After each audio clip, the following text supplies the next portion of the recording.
जय श्री कृष्ण मित्रों, आज जो इस मधुर वाणी को सुन रहा है, श्री कृष्ण का आशीर्वाद हमेशा आपके साथ रहेगा। आइए वीडियो को शुरू करते हैं। जीवन की सबसे महंगी चीज है आपका वर्तमान, जो एक बार चला जाए तो फिर पूरी दुनिया की संपत्ति देकर भी हम खरीद नहीं सकते। धरती पर जिस प्रकार मौसम का बदलाव आता है, उसी प्रकार जीवन में सुख दुख आता जाता रहता है। बुराई तो तुम्हें हजारों के भीड़ में तुम्हें ढूंढ लेगी, ठीक उसी प्रकार जैसे गायों की झुंड में बछड़ा अपनी मां ढूंढ लेता है। श्री कृष्ण कहते हैं, कभी भी खुद पे घमंड मत करना, क्योंकि पत्थर भी अपने वजन से पानी में डूब जाता है। अगर ईश्वर तुम्हें ज्यादा प्रतीक्षा करवा रहे हैं तो हो सकता है जितना तुमने मांगा है उससे वो कई ज्यादा गुना देने वाले हैं। जब मन परेशान हो तब कुछ मत किया करो, बस आंखें बंद कर श्री कृष्ण का नाम लिया करो।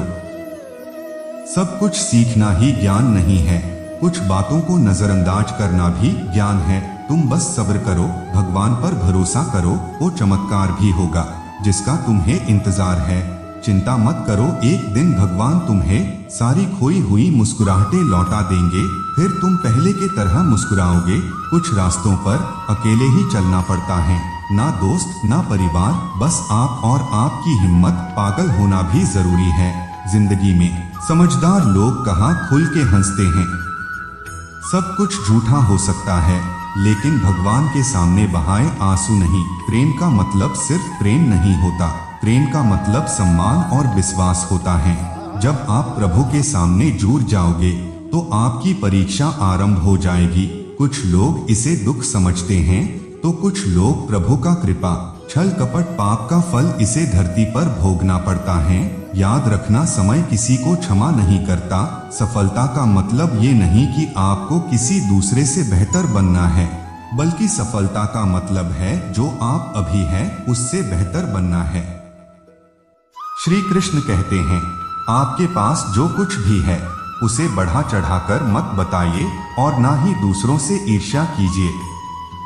जो दूसरों से ईर्ष्या करता है उसे मन की शांति नहीं मिलता है।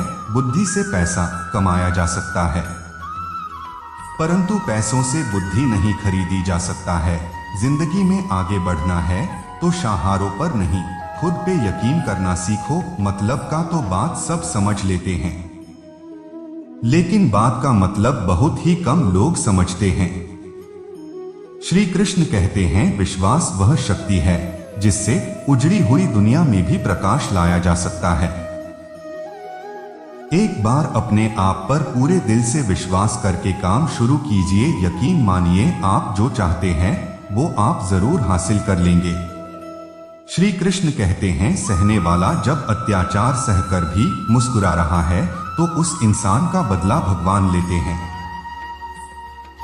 गीता में लिखा है, जब इंसान की जरूरत बदल जाती है तब इंसान के बात करने का तरीका भी बदल जाता है। श्री कृष्ण कहते हैं, ये कर्मों का खेल है, लौटकर तो जरूर आएगा। जो आज मुझे रुला रहा है कल उसे भी कोई रुलाएगा। गीता में श्री कृष्ण ने कहा है कि तू करता वही है जो तू चाहता है, पर होता वही है जो मैं चाहता हूँ। तू वही कर जो मैं चाहता हूँ, फिर होगा वही जो तू चाहता है। अहंकार कभी ना करें, एक छोटा सा कंकर भी मुंह में गया हुआ निवाला बाहर निकाल सकता है।